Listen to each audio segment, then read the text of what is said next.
quero ler o texto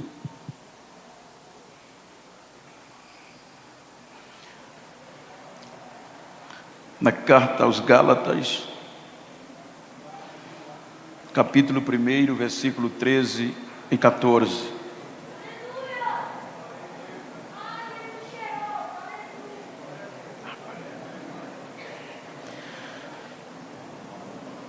Para conciliar ao tema, tendo em vista que é uma geração nova, ousada,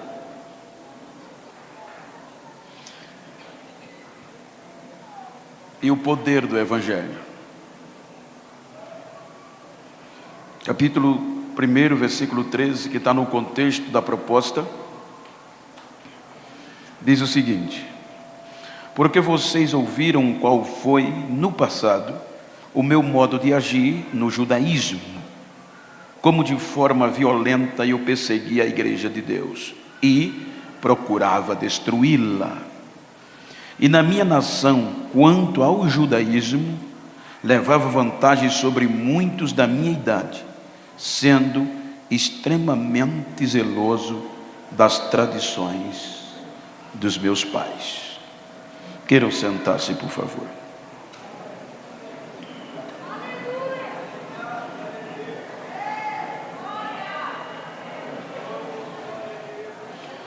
Amados,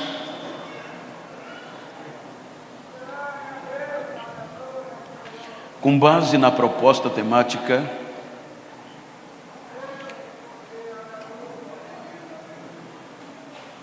debruçando sobre o texto e o contexto, tanto bíblico como histórico,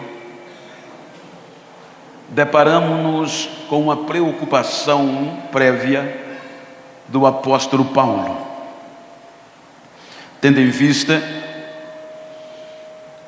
que a igreja que estava na região da Galácia era uma igreja de gentios, em sua maioria, mas esta igreja estava sendo perturbada por alguns do judaísmo, que queria defamar, desqualificar o evangelho que o apóstolo Paulo pregava. E para sua surpresa,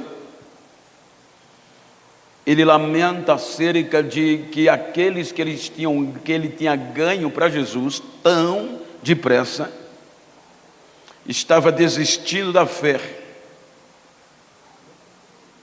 Então é quando ele vai explicar acerca da lei e da fé e do direito de filho e abdicar da própria vida por amor a Cristo. Então ele usa o seu próprio testemunho para mostrar à igreja de Deus, que já sabia, a igreja na Galácia, do seu passado e de como Deus o levou a Cristo. Então eu quero tomar por base o contexto para motivar esta nova geração a vivenciar a responsabilidade que está sobre nós. Se os irmãos me permitirem, quero contextualizar o que ele fala da imprecação do judaísmo e da contramão da fé. Se os irmãos conceituar todo o Velho Testamento, sobretudo no vir de Israel, os irmãos observem que todas as promessas de Deus eram voltadas aos judeus, a ponto que os judeus se ensoberbeceram, achando que Deus era impossível amar a outro povo a não ser Ele. E os irmãos, decorrendo sobre a história, vão ver que Israel decepciona a Deus por várias vezes. Se nós analisarmos aquele período que o próprio Deus, por amor ao seu povo, Israel,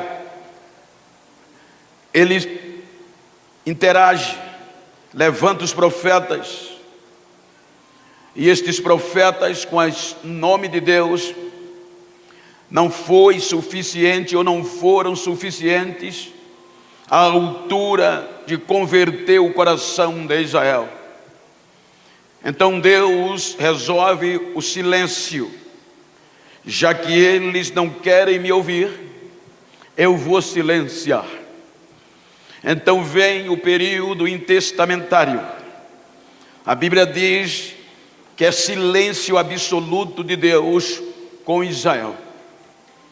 Neste período, o Israel, tendo por filho, por pai a Deus, e na condição de filho, se afasta cada vez mais de Deus.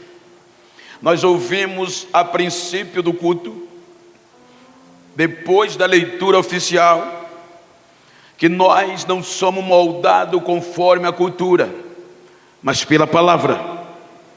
Mas neste período de silêncio, o próprio Israel, ou os hebreus, ou os judeus, foram levados pelo princípio da cultura moderna, através dos gregos macedônios.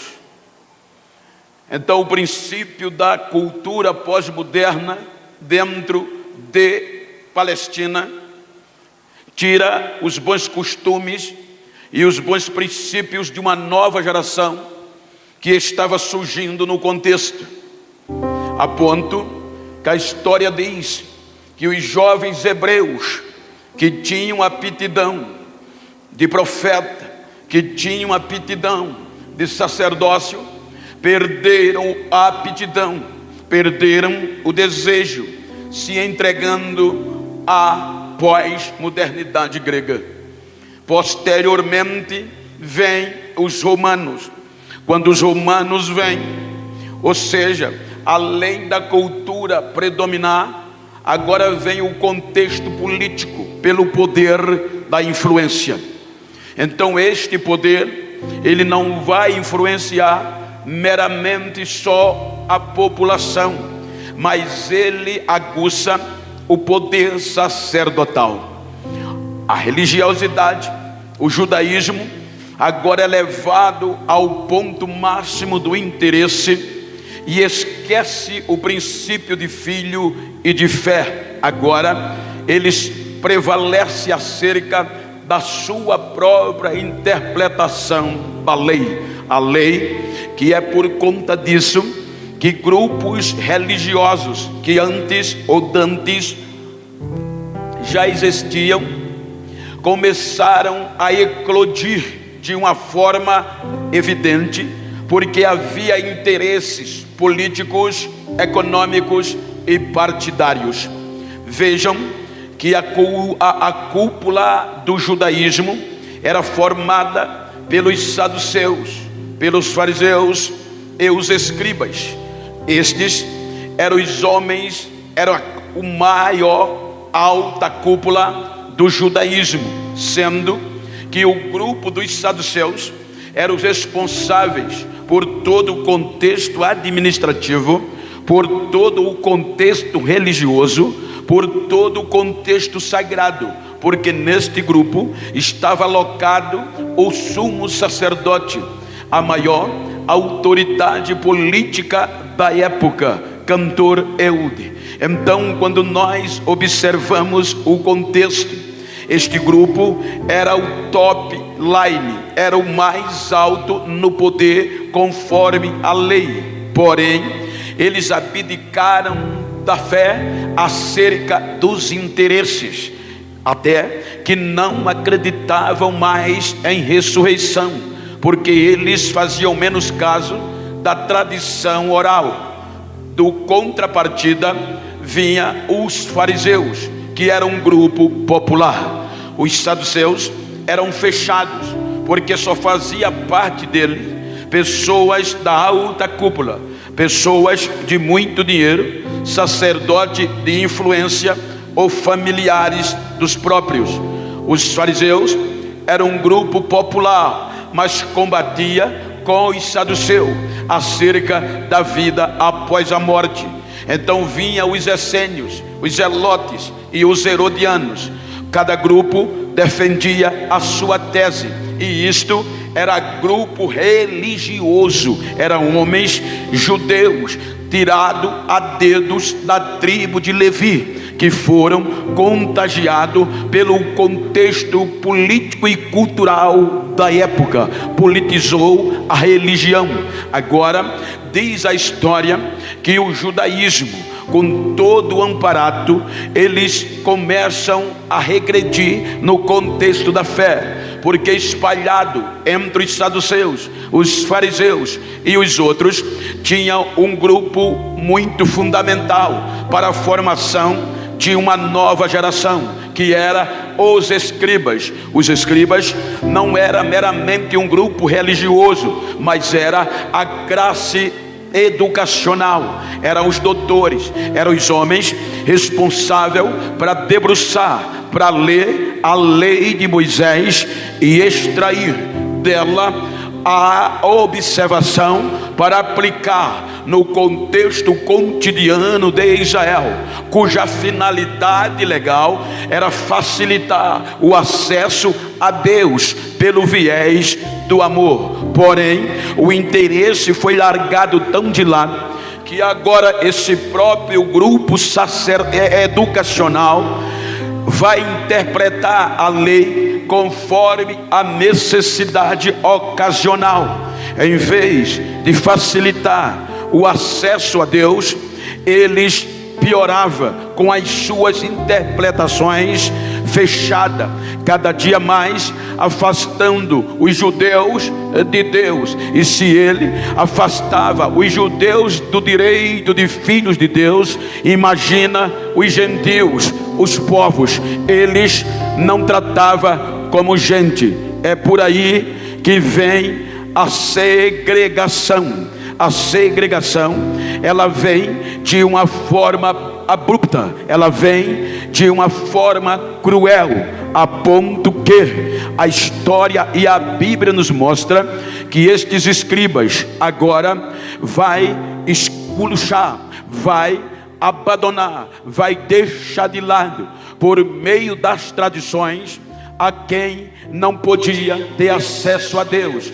Os irmãos vão observar que aqui os crentes, os judeus lá do norte, por conta de uma rixa anterior, política e religiosa, foram segregados, foram descartados, a ponto, me ajuda no retorno aqui que está dando eco, que a ponto deles mesmos dizerem que daquela região do norte não vinha nada que prestasse, e quanto aos gentios, eles não consideravam como gente. Só para os irmãos ter uma pálida ideia, os irmãos observam que em todo o Novo Testamento, uma das classes sacerdotais que deram mais trabalho ao ministério de Jesus foram os escribas, porque eles eram responsáveis por formar uma nova geração, e esta nova geração estava sendo formada na base do judaísmo, sem fé, sem milagre, sem relacionamento com Deus.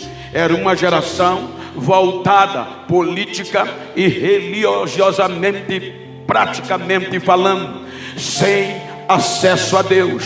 Para os irmãos ter uma pálida ideia, é notório que uma criança judia, ela era catequizada, ela começava a entender ou a estudar a lei a partir dos 6 anos de idade. Quando ela chegava aos 10 anos, ela já tinha a lei decorada, e a partir dos 12 anos, ela ia comparecer à presença dos escribas, dos doutores. Era eles que iam formar a geração futura. Então, a Bíblia e a história nos mostram que aquelas crianças formavam no templo, diante da bancada de observação.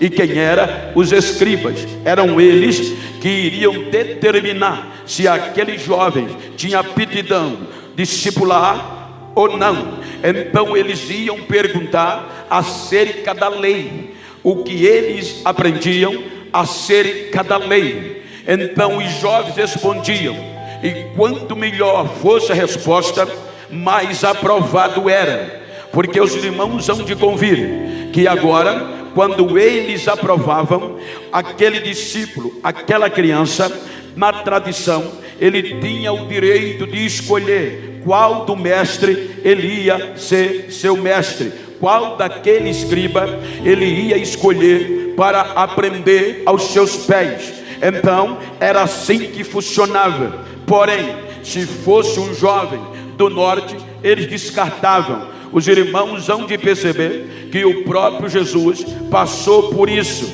Jesus deu um show de conhecimento, que eles caíram o queixo e disseram: que menino é esse?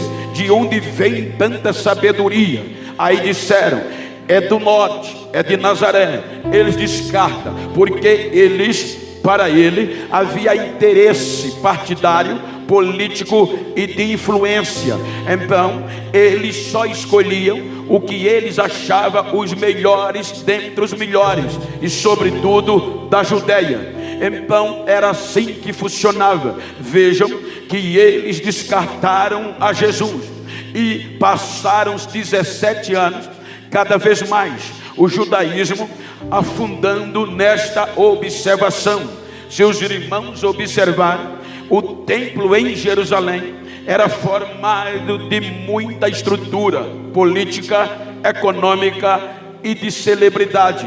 O templo e os cultos em Jerusalém era um show, era um espetáculo. Porém, os irmãos vão observar que a segregação era tanta, que enquanto eles estavam cultuando lá dentro, havia no lado de fora do templo pessoas marginalizadas, multidões de pessoas que nem oração tinham direito, jogadas nos valados, na beira de um tanque, esperando o agitar de uma água. E na entrada, no caminho para o templo, muitos mendigos viviam a mendigar. Como é que podia? E para eles estava indo tudo bem, de melhor a melhor. O direito de filho eles não usufruíram, eles esqueceram e priorizaram os seus próprios interesses. Então, 17 anos mais tarde, com o abandono, com o esquecimento de Jesus, veja que Jesus vai vir para quê? Para restaurar a Israel. A Bíblia diz que ele veio com o objetivo de preparar Israel a reconciliar com Deus por meio do seu evangelho. Contanto, Israel o rejeitou, Israel endureceu. Aí Jesus agora vai pregar o evangelho aos gentios, ou seja, aqueles que não tinham direito, que estavam, como disse Paulo aos Efésios capítulo 2, que estavam longe da aliança com Israel, aqueles que estavam mortos, andando segundo o curso deste mundo. Agora a Bíblia diz que Jesus vai pregar a eles, e o interessante é que Jesus vai pregar o evangelho, vai pregar com um poder tão grande. E o melhor é que enquanto o judaísmo prevalecia, os melhores dentre os melhores, enquanto o judaísmo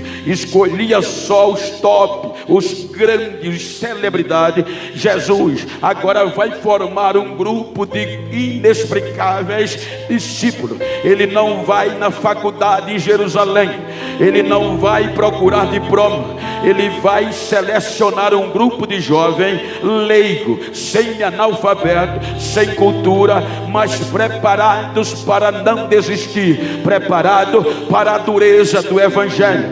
Aí isso é que incomoda. A Bíblia diz que quando Jesus começa a pregar o evangelho, vem a diferença. A diferença vem em qual ponto? Porque enquanto os cultos em Jerusalém, com toda a celebridade, com todo aparato religioso e econômico, começava terminava do mesmo jeito. Agora Jesus começa por uma região desprezada, sombria, no meio de pecadores, e os milagres vai começando a acontecer. A Bíblia diz que o primeiro milagre, ele vai com os seus discípulos, vai pregar em Caná da Galileia, e não vai simplesmente pregar, mas para um casamento, e falta vinho, era casamento de pobre.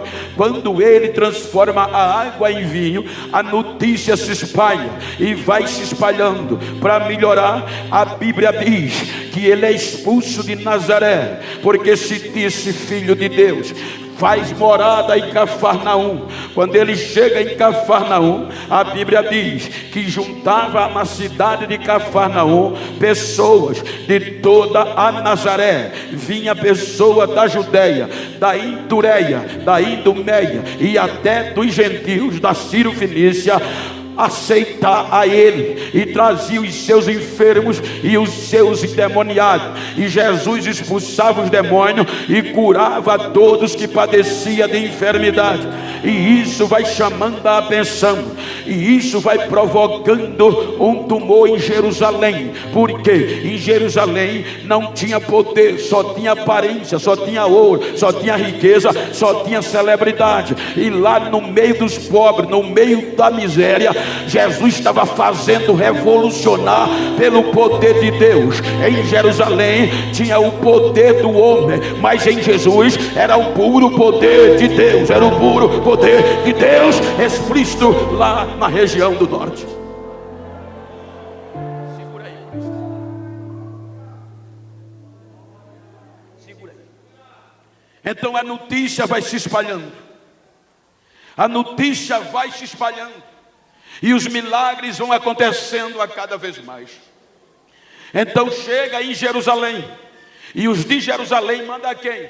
Para provocar, para examinar a realidade, os escribas.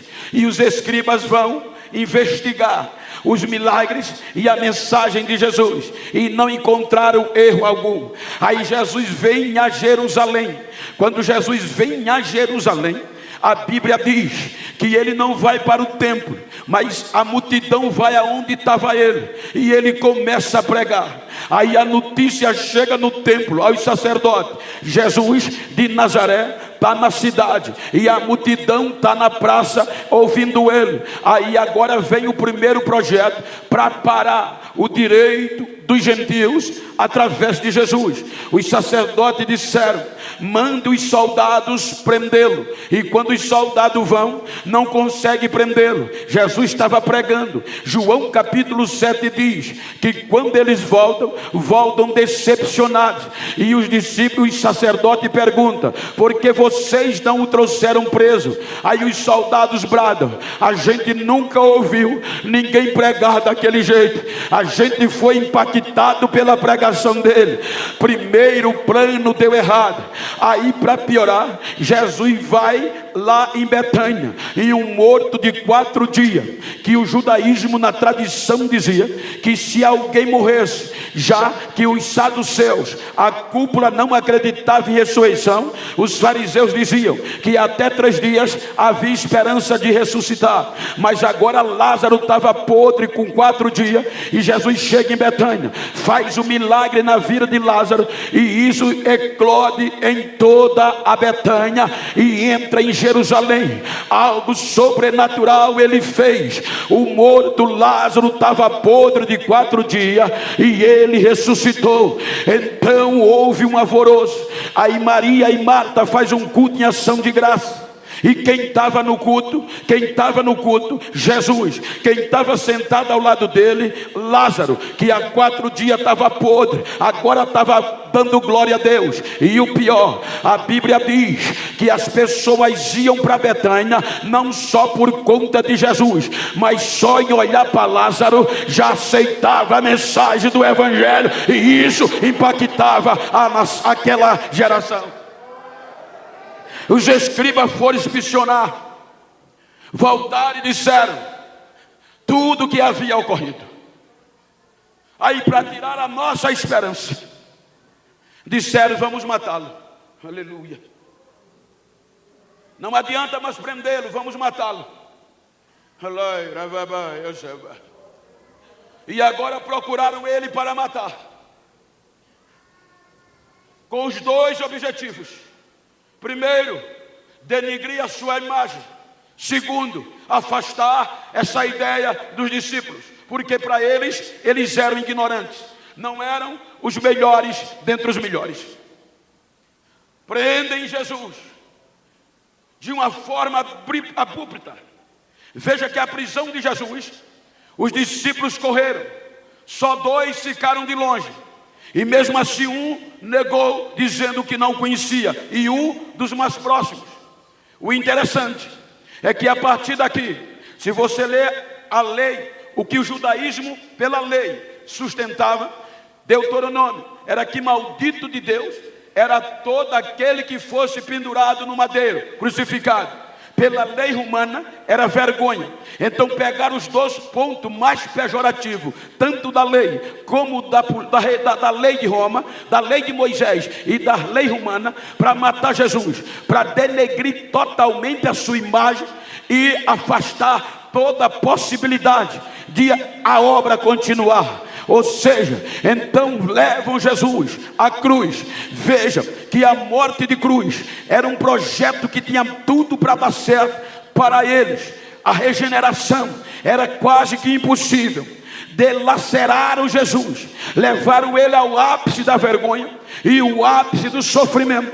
Mas a Bíblia diz que com tudo isso ele não desistiu. Quando o crucificam, ele 3 horas da tarde expira, pagando o preço, trazendo agora, contrariando o inferno e o judaísmo, que dizia vai acabar, mas com o grito de liberdade, ele estava acessando a Deus, os gentios, já que os judeus menosprezaram, ele estava abrindo acesso aos gentios. Veja que no grito de independência, o véu se rasgou. Os judeus, pela lei, pelo judaísmo, não tinham acesso direto a Deus. Agora os gentios, pelo grito da cruz, o véu é rasgado e o acesso foi aberto. Agora não tem mais véu. Diga para quem está ao teu lado: não tem mais véu. Agora o acesso é livre. Então agora a gente pode adorar.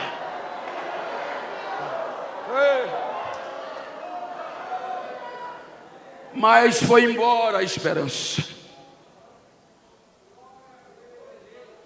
Não foi suficiente. Os discípulos desertaram. O mais íntimo dos mais íntimos desviou.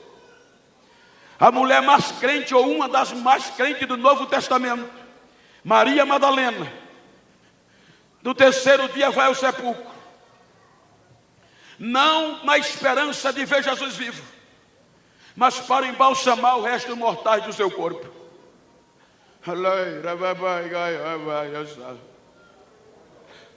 Quando ela entra no sepulcro, que chega, a pedra estava afastada, e quando ela olha dentro, estava vazio.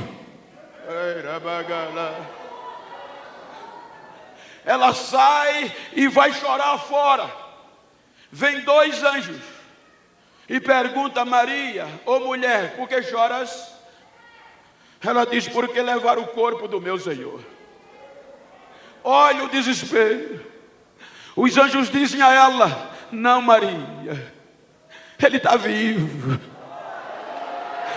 Não precisa desesperar. A morte não pôde o vencer. A morte não pôde o sustentar.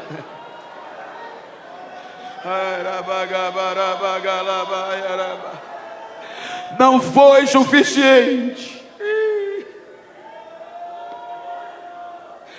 Ela viu um homem passar, pensou que era o jardineiro. Veja que os anjos não conseguiram convencê-la. Quando ela viu o homem, correu: jardineiro, se tu o levaste, diz-me aonde o puseste, que eu vou buscar. Olha como era ela crente. Aí a voz diz: Maria. Aí ela entende: Raboni, sim, Maria, sou eu. não me abrace, porque eu ainda não subi para o meu Pai. Mas vá e diga a seus irmãos e meus irmãos que eu vou voltar para Galileia e vou esperar um por um lá. Eu vou esperá-los na Galileia. Veja o que Mateus diz. Enquanto elas corriam para avisar os discípulos, os soldados acordaram do impacto e correram para o templo. Chegaram no templo, disseram aos sacerdotes que Jesus estava vivo. Foi uma provocação urgencial de uma reunião da cúpula. O que fazer para parar aquela notícia? Aí subornaram os soldados, sintetizando, para que eles não contassem que Jesus estava vivo, mas que Jesus estava morto, que enquanto eles dormiam, os discípulos roubaram o corpo dele, e pela corrupção, os soldados aceitam o dinheiro, e olha a gravidade, espalham em Jerusalém. Qual era a gravidade? É que Jerusalém estava lotada de pessoas piedosas do mundo todo, porque cerca de 17 nações, de vários idiomas, estavam ali, e isso era notório, e enquanto eles espalhavam que Jesus estava morto, Jesus estava restaurando os discípulos. Foi atrás de Pedro que estava desviado, restaurou Tomé, restaurou os feridos, foi buscar de volta os discípulos de Emaús e estabilizou. Agora, depois de 40 dias, ele vai aos céus, e a notícia era que Jesus continuava morto. Quem disseminava a notícia? Olha a diferença: os soldados. E quem apoiava os soldados? O poder religioso, por meio dos sacerdotes. E o judaísmo era a voz de Deus para os judeus. Então o judaísmo, por meio dos soldados, divulgavam em Jerusalém e adjacência que Jesus estava morto. Ou seja, e os escribas ratificavam isso. Então eles tinham apoio religioso, eles tinham o apoio do sinédrio, que era o apoio jurídico, eles tinham o apoio educacional, que era o apoio dos escribas, e tinha o poder econômico, e ainda tinha o poder político de Roma. Tudo estava do lado dos soldados. E do outro lado, agora Jesus vai aos céus, e a única mensagem, a única coisa que deixa para os discípulos não é dinheiro, não é poder econômico, é só a promessa: fiquem aí em Jerusalém, até que do alto sejais revestidos de poder. Eles vão se esconder, vão com medo da represália. Olha que não era muito, cerca de 120. Quem você acha que tinha mais probabilidade de vencer? A notícia negativa ou a notícia dos discípulos? Porque o judaísmo, veja que a gente está se baseando nele, tinha todo o poder, volto a dizer, econômico, jurídico, educacional, por meio dos escribas, e pelo poder político de Roma, que eram os soldados também. Então veja, agora trancado, com medo, estava um grupo de cerca de 120 crentes, pobre, sem dinheiro, nem para se hospedar tinha, sem fama, chamados de mentirosos, chamados de ladrão, incouto, iletrado, sem cultura, e só tinham a promessa de que o Espírito vinha. Qual lado você escolheria? Com 10 dias, depois que Jesus sobe, 50º dia, a cidade lota mais ainda, era Pentecoste, e o Espírito Santo vem. Ele não vai no templo, era tempo de Pentecoste, o templo estava enfeitado, tinha ouro, tinha celebridade, tinha famoso, tinha gente rico. Ele não vai lá, ele vai aonde estava os ignorantes, mas cheio da promessa e da esperança, e desce lá onde ele estava.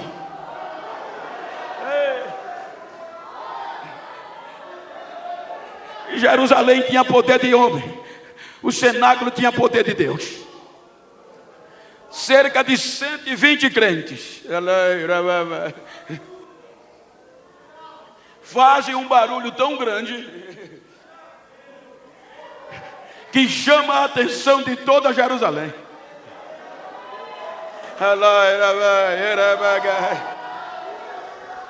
E não era outro barulho conforme Atos, a não ser, Milton, da glória a Deus, e contar as maravilhas que Deus fazia, e falar novas línguas repartidas como de fogo. 120 crentes.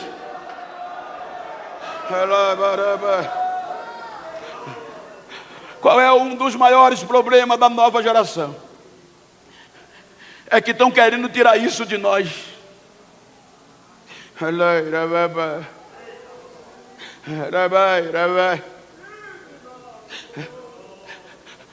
Os escribas tiraram isso dos judeus e eles perderam o direito. Por isso que a gente entrou. Eles não valorizaram. Agora aqueles discípulos de Jesus, que agora contrariava a lei pela fé.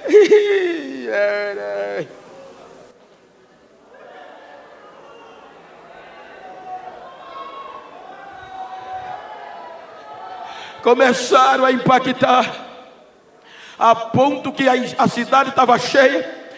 E os irmãos vão observar que Atos diz que o barulho chegou a muita gente. Porque se você calcular, se quase 3.000 pessoas aceitou, vamos partir do pressuposto que tinha 6.000, 50%. O barulho impactou, partindo desse pressuposto, 120 crentes. Pelo barulho de glória a Deus e de milagre, de poder, impactou 6.000 pessoas. Disseram: de onde vem esse barulho? Alguma coisa está acontecendo. É dali do cenáculo. Quem estão lá? Os galileus. Mas eles não são ignorantes e iletrados, são. E como nós estamos vendo ele e ouvindo ele dando glória a Deus na língua de cada país que a gente mora. Vamos para lá. O que é que está acontecendo? Quando chegam lá, não acreditam no que viam e ouviam. Ficavam perplexos. Aí alguns dos melhores diziam: tão bêbado, nem para ser crente presta. Aí o mais ignorante, o mais sanguíneo, o mais analfabeto, pede licença, levanta e vai pregar. Prega uma mensagem bíblica, mas cheia de Deus. Nem termina de pregar, nem faz o convite. Antes de fazer o convite, já tinha quase 3.000 pessoas aceitando pela fé, pela fé, pela fé a Jesus.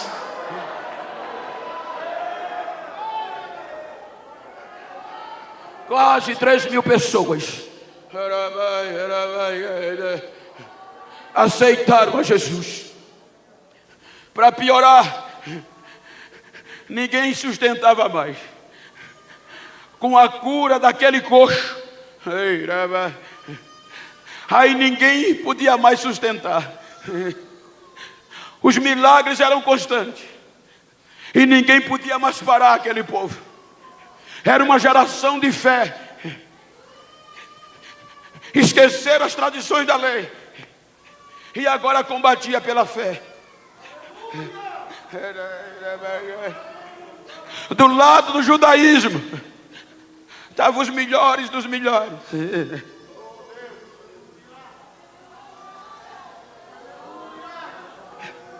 Pela fé estavam os iletrados, sem cultura e pobres.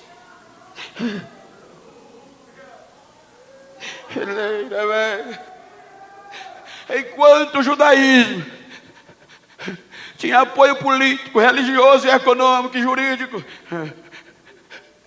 os da fé não tinha advogado. Humanamente falando, não tinha representantes políticos, não tinha dinheiro, mas tinha fé.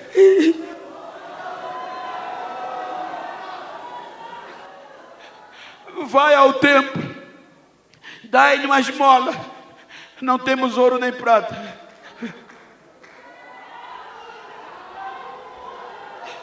estamos lisos, mas o que nós temos vamos te dar. Em nome de Jesus o Nazareno, levanta e anda.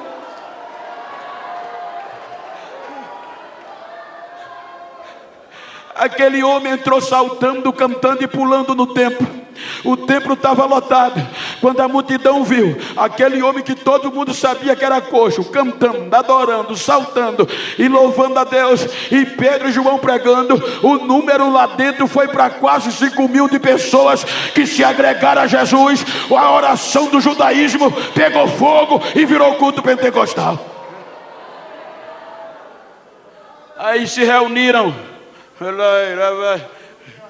e disseram: o que é que a gente faz para parar esse povo?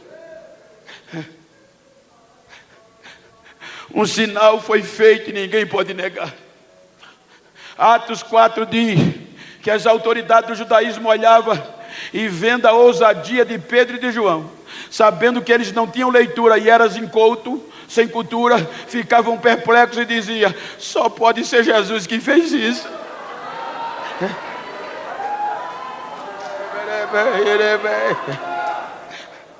Aí fizeram uma reunião, sintetizando, fizeram uma reunião, já que a prisão não está resolvendo, eles estão saindo da prisão com a porta fechada, já que a morte não está assustando eles, e mesmo ameaçados eles continuam pregando essa fé. Vamos pegá-lo pela ignorância. Eles são iletrados, incoutos. Então vamos fazer uma reunião com os escribas e vamos pegar eles pela leitura, pelo conhecimento. Uma reunião com a cúpula religiosa e a cúpula acadêmica. E quem era o venerado? O mestre top da época, Gamaliel. Aí na reunião decidem: temos que levantar alguém que tenha conhecimento da lei, que seja bom para parar eles. Aí Gamaliel levanta e dá a ideia: eu tenho um menino, o nome dele é Saulo, e ele arrebenta. Ele é judeu, ele é romano, ele na escola, nos meus pés, ninguém é como ele. Ele entende a lei como ninguém. Ele é advogado, ele é crânio, ele é bom para parar com esta raça. Ele é zeloso. Veja que Atos 22:3 ele diz, quando ele está se defendendo, ele diz que era dentre das sua idade, não tinha ninguém como ele. O texto a gente leu, que ele está dizendo isso. Vocês sabem quem era eu, o quanto eu perseguia a igreja e queria destruí-la. Ele tinha gabarito, era um jovem preparado na lei, ele odiava os crentes por conta da fé, porque agora os gentios também estavam sendo alcançados e se dizendo filho de Deus. Isso deixava o judaísmo doido, porque nem os discípulos tinham acreditado que Deus poderia adotar os gentios. Por isso que Pedro diz: agora eu sei que Deus não faz acepção de pessoas, até os gentios estão recebendo o seu Espírito. Então para o judeu, um gentio chamar Deus de Pai era um absurdo, e agora Paulo vai acabar com isso. É por esta questão de fé, e ele entra com o poder do judaísmo. Ele era terrível, defensor do judaísmo, zeloso da lei dos seus pais e odiava os cristãos. Então ele vai arrebentando, vai prendendo, vai jogando na cadeia, vai votando para quem tinha que morrer. Ele vai crescendo, mas enquanto ele crescia, muitos crentes desistiam e ele dizia: vou acabar. Mas a Bíblia diz que outro corriam, outro eles prendiam, mas outro fugiam, e quem fugia saía levando a mensagem de fé do evangelho por onde passava, e Jesus ia cooperando com eles e ninguém parava eles. O evangelho chega em Damasco e os sírios estão aceitando a Jesus, e até judeus. Aí chega aos ouvidos de Saulo e ele fica irado, querendo matá-los.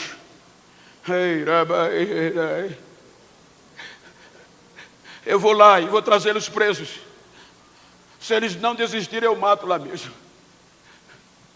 Pega os soldados e vai para Damasco. A maior aposta do judaísmo. A morte não conseguiu parar. O poder não conseguiu. O poder político, econômico e militar não conseguiu parar aquele povinho. A prisão não conseguiu parar. Aí eles disseram: pela lei, nós vamos parar. De um lado a lei, do outro a fé.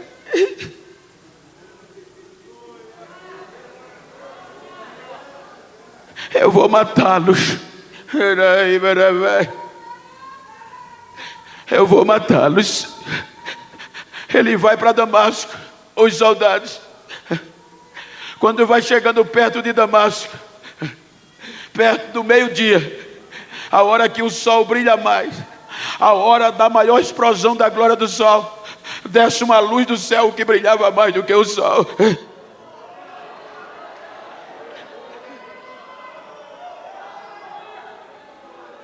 O defensor do judaísmo cai com a cara no chão e só tem direito de uma palavra, de uma pergunta: quem tu és, Senhor? Eu sou Jesus, a quem você persegue.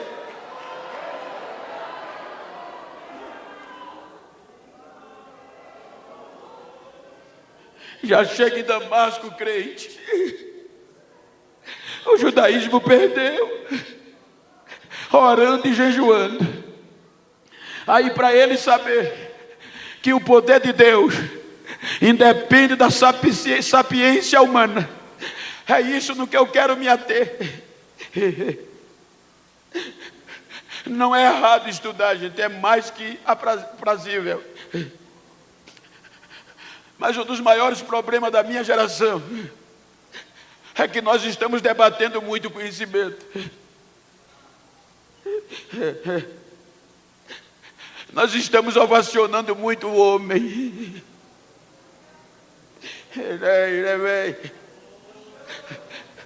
Nós estamos aplaudindo muito os famosos da internet. Não é errado, escuta o que eu estou dizendo. Mas é a essência do poder de Deus. Veja que agora Deus, o próprio Jesus, vai na casa de Ananias, em uma visão. De um lado, o melhor dos melhores do judaísmo, agora cego, agora crente e jejuando. Do outro lado, um crente com coração tremendo de medo, pobre, sem dinheiro, sem fama. De um lado, o doutor que vinha com fama. De outro lado, um crente sem fama. Aí Jesus vai na casa de Ananias, na visão. Vai na rua chamada direita, e tem um jovem chamado Saulo, que vinha para Damasco, e eu ceguei ele. Eu quero que você vá lá orar por ele, para ele voltar a ver e ser cheio do meu Espírito. Ananias vai lá, e já entra desafiando: irmão Saulo, o Jesus que te cegou mandou eu aqui, e eu vou orar, e você vai voltar a ver, e vai ser cheio do Espírito Santo.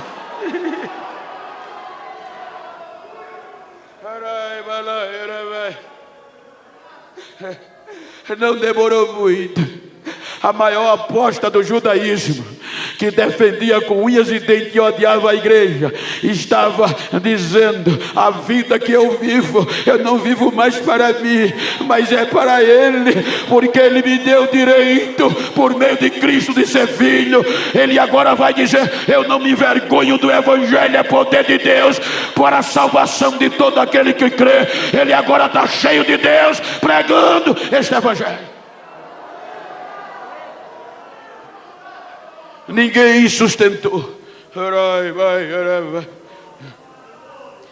Ninguém conseguiu parar.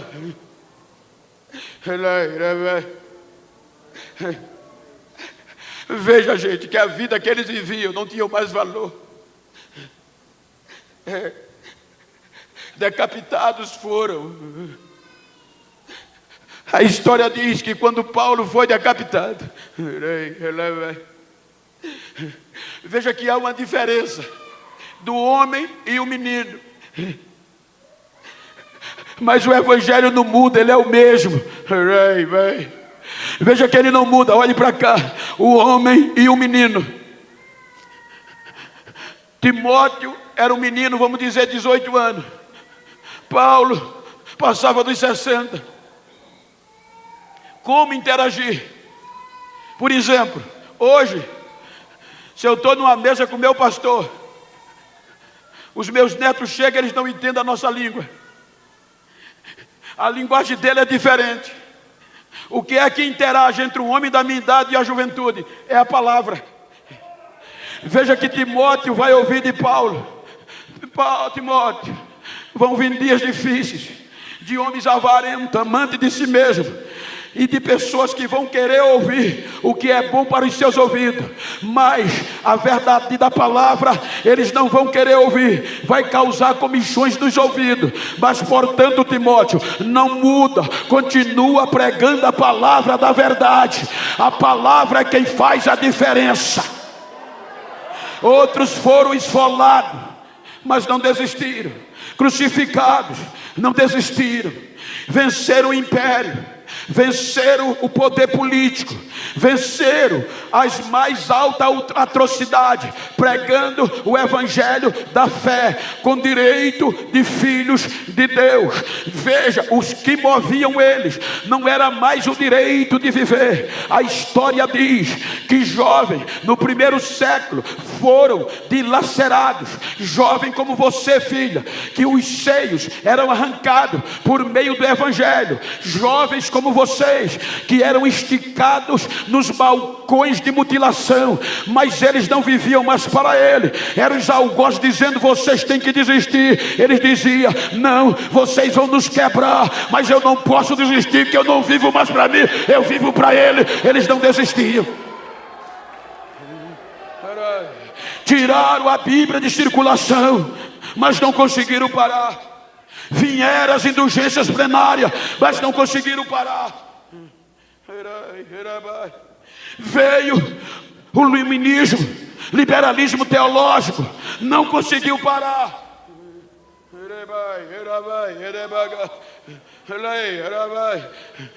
E agora a pós-modernidade.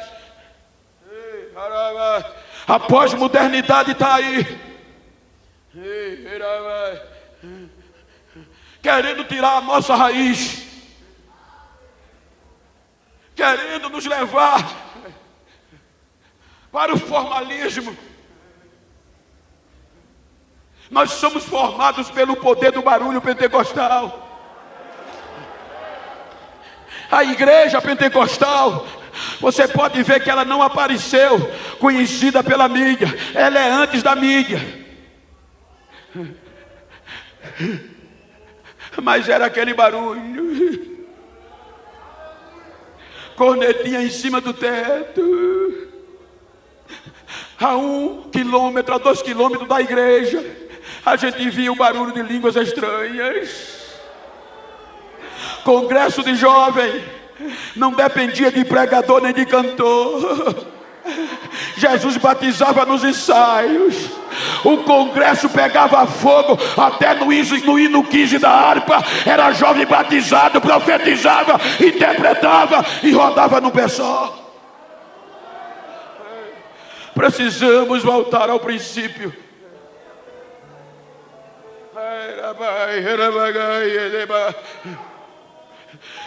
Estão dizendo: Bento, não precisa pregar mais cruz nem Bíblia. Isso não vai interagir com a nova geração. A nova geração nem lenço usa mais. Eu sou de uma geração que as bancas não faltavam lenço. Você olhava, estava ensopado de lágrimas. Mas os nossos cultos terminavam, gente, com gente carregado nos braços para casa.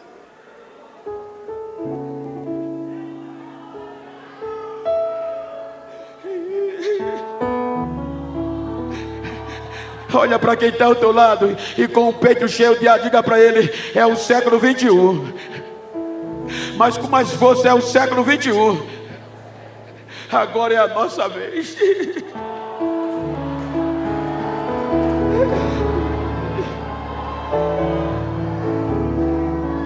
Eu estava pregando numa igreja, em um bairro da minha cidade, Maceió. Eu tinha que viajar, preguei e saí correndo. Só que enquanto eu estava pregando, Jesus começou a batizar. Eu saí falando línguas estranhas.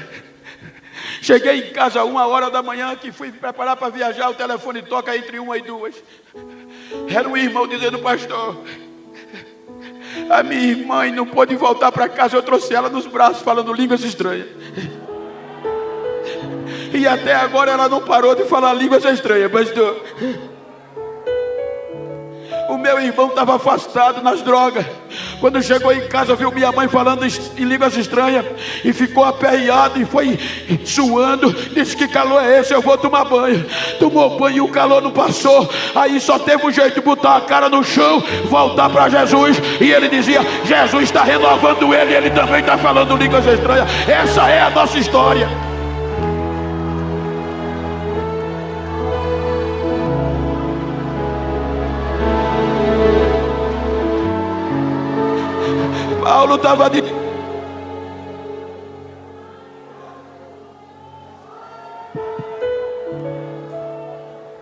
Paulo estava dizendo: eu não estou admirado, Gálatas, de vocês se afastarem da fé tão rápido.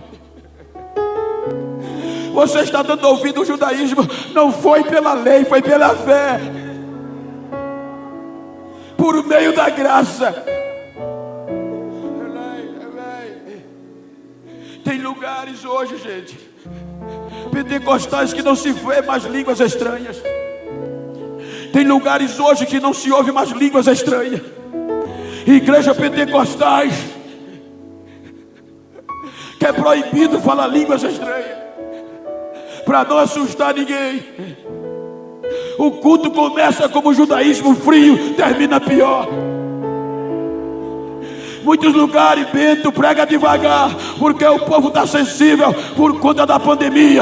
Mas eu louvo a Deus que no dia 26 de fevereiro de 2022 eu estou no Chamep, e no Chamep ainda tem uma geração remanescente, ainda tem uma geração que vive para Deus. Então deixa eu ouvir o barulho, deixa eu ouvir o barulho de línguas estranhas, deixa eu ouvir Jesus batizando no Espírito Santo, deixa. É uma geração que vive, é uma geração que adora, é uma geração que vive no meio da crise, mas é uma geração que foi comprada como direito de filho.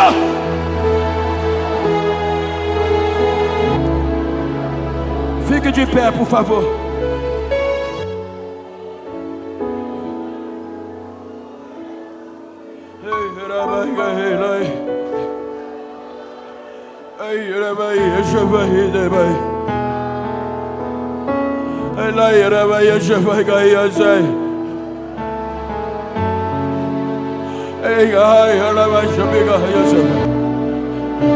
Se você puder, se você quiser, olha esse crente que está do lado do seu aí. Se for íntimo ou do mesmo sexo, dá uma olhadinha para ele. Me ajuda aqui, Josivaldo, com todo respeito. Olha assim para ela. Vira para ele assim, frente a frente. E cheio de Deus, diga para ele: não quero nem saber, tô nem aí como você começou o Chamep. Quero saber como você vai sair. Diga: vou sair cheio de Deus. Diga a ele: me faz um favor. Se a partir de hoje, se a partir desse Chamep tu encontrar algum besta que pensou que eu estava frio, que eu não valorizava mais o direito de filho, dá um recado a ele. Diga que a casa dele caiu. Eu vou sair pegando fogo e ele vai ter que me engolir. Eu sou filho, eu sou filho, eu sou filho. Abraça ele.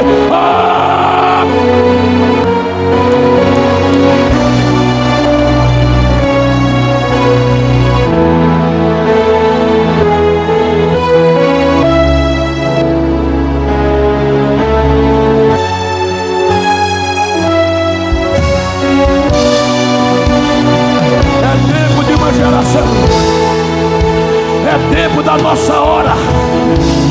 A geração remanescente, a geração que não se dobra, a geração eleita como filho, a geração pentecostal vai incendiar Brasília, vai incendiar o Brasil, vai incendiar o mundo.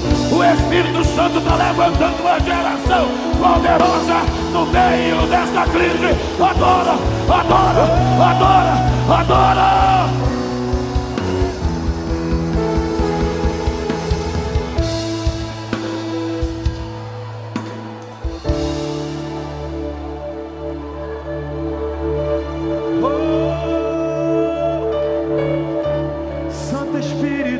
Desce como fogo, Santo Espírito desce como fogo. incendeia, incendeia. Santo Espírito desce como fogo, Santo Espírito desce como fogo, incendeia, incendeia. Vamos chamar, pega a sua voz e diga: Santo! Santo Espírito desce como fogo, Santo Espírito desce como fogo, incendeia.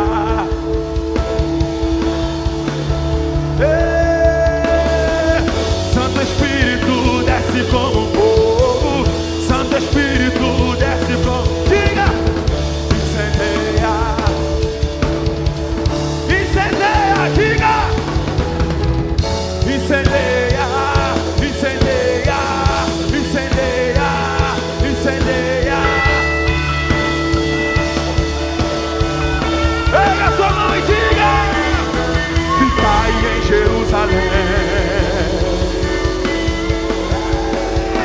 até que do alto seja revestido de poder. Eu mandarei o Consolador,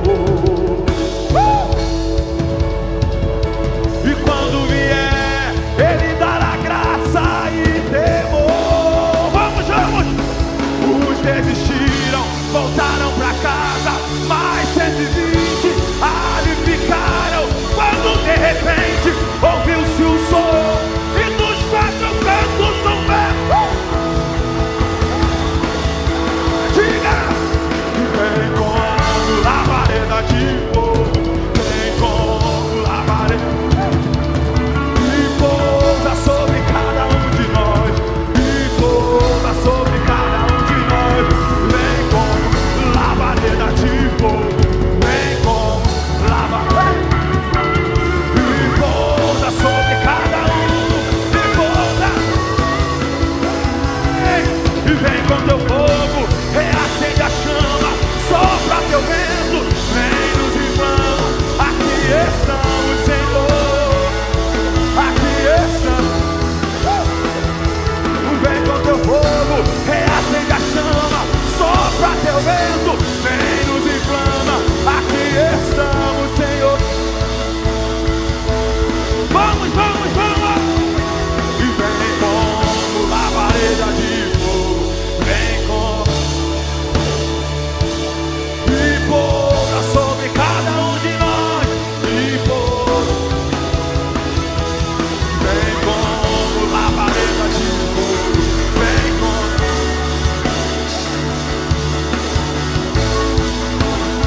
Pra terminar,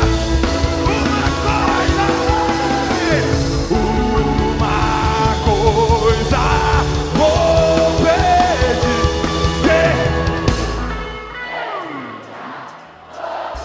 Isso é chamebe.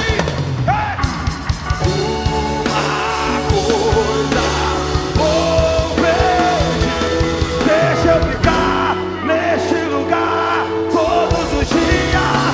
Então deixa queimar, deixa queimar, deixa queimar, deixa queimar. Deixa queimar, deixa queimar, deixa, deixa, deixa, deixa, deixa queimar, deixa queimar, deixa queimar, deixa queimar, deixa queimar, deixa queimar, deixa, diga uma coisa,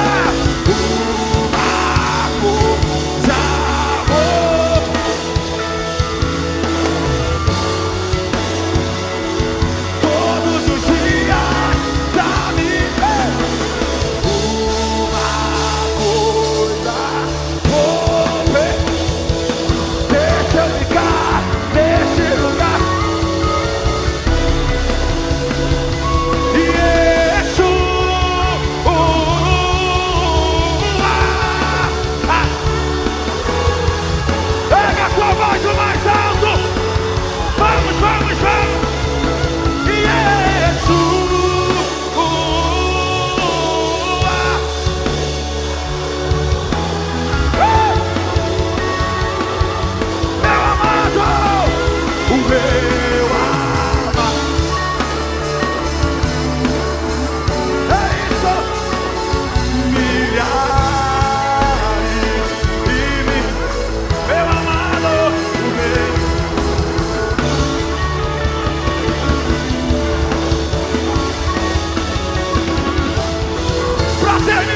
terminar. E que se abram os céus e que o teu reino venha.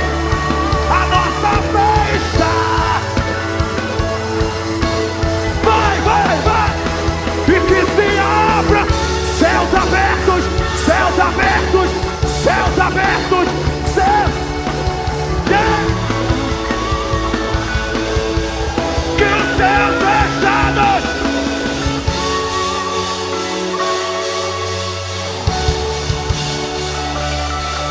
A nossa fé é esperta.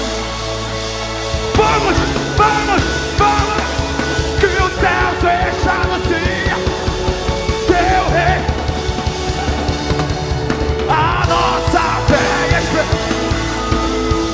Vai, só igreja, que os céus. Que os...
Agora pra terminar nós vamos com as palmas assim.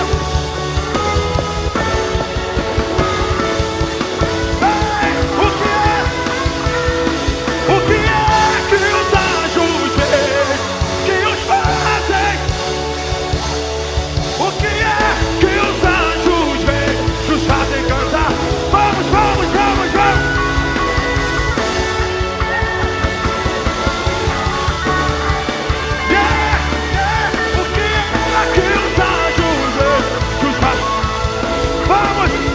Só quero, diga, ver você. Só quero ver. Eu só quero ver você.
sobrenatural de Deus. Há um poder sobrenatural de Deus agindo aqui. Oh, vai agindo, meu Deus. Vai agindo, Senhor. Vai agindo. Vai agindo, Senhor. É mistério de Deus. É mistério de Deus para a sua vida. É mistério de Deus na minha vida. Aleluia. Aleluia. Talvez você não esperava esse mover de Deus. É só o primeiro dia. É só o primeiro dia. Aleluia.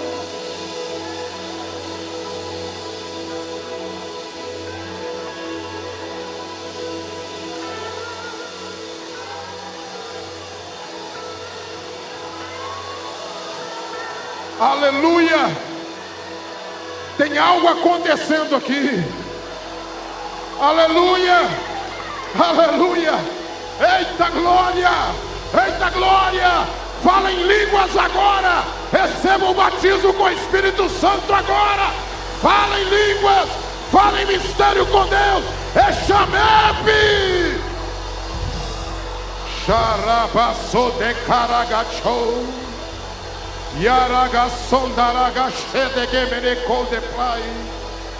Aleluia. Aleluia. Enquanto você ora, enquanto você continua enchendo do poder,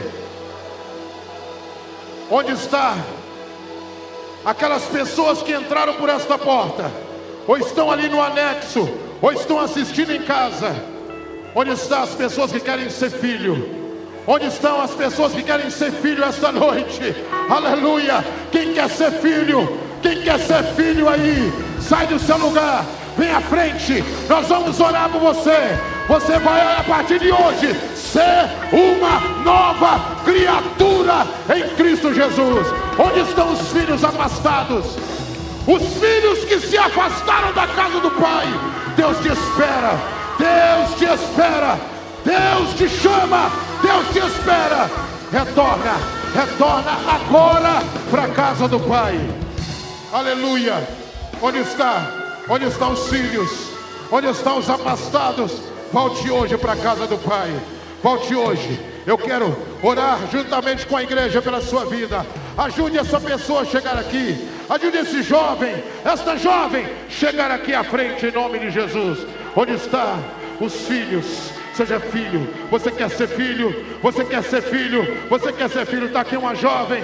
Aleluia. Então onde está a segunda pessoa? Onde está a segunda pessoa? Está tendo festa no céu. Você não está entendendo. Está tendo festa no céu. Está tendo festa no céu nesta hora. Aleluia. Tem mais alguém nessa noite? Deus está te esperando. Está vindo ali outra jovem. Está vindo outra jovem. Aleluia. Aleluia. Cadê a terceira pessoa? A terceira pessoa. Eu sei que tem. Está aqui. Está aqui. Já tem 3 pessoas. Está vindo a quarta pessoa ali. Está vindo mais 5. 5 jovens. 5 jovens. Para a presença de Deus. Aleluia. 6. Já tem 6 jovens aqui à frente. A festa está completa. A festa está completa. Aleluia. O mistério de Deus. Aleluia. Tem mais alguém? Vem depressa, está vindo lá. Está vindo mais gente. Aleluia. Oh, maravilha. Maravilha de Deus. Ajude esse jovem a chegar aqui à frente em nome de Jesus. Aleluia. Venha ser filho, venha ser filho, venha ser filho, venha ser filho nessa noite, aleluia. Venha fazer parte dessa família, venha fazer parte dessa família, aleluia, aleluia, aleluia, aleluia. Está chegando mais gente, pastor Josivaldo, aleluia. Está chegando mais gente, aleluia. Eita, oh coisa gloriosa. Vem fazer parte dessa família, vem fazer parte dessa família, aleluia. Oh, maravilha de Deus. Estenda a mão para cá. Estenda as mãos para cá em nome de Jesus. Obreiros, estenda as mãos, aleluia. E está chegando gente. Está chegando jovem para fazer parte da família, aleluia. Oh, maravilha de Deus. Senhor, meu Deus e meu Pai, em nome do Senhor Jesus Cristo, nós abençoamos estes jovens, aleluia. A partir de agora, eles são filhos. Eles são filhos de Deus.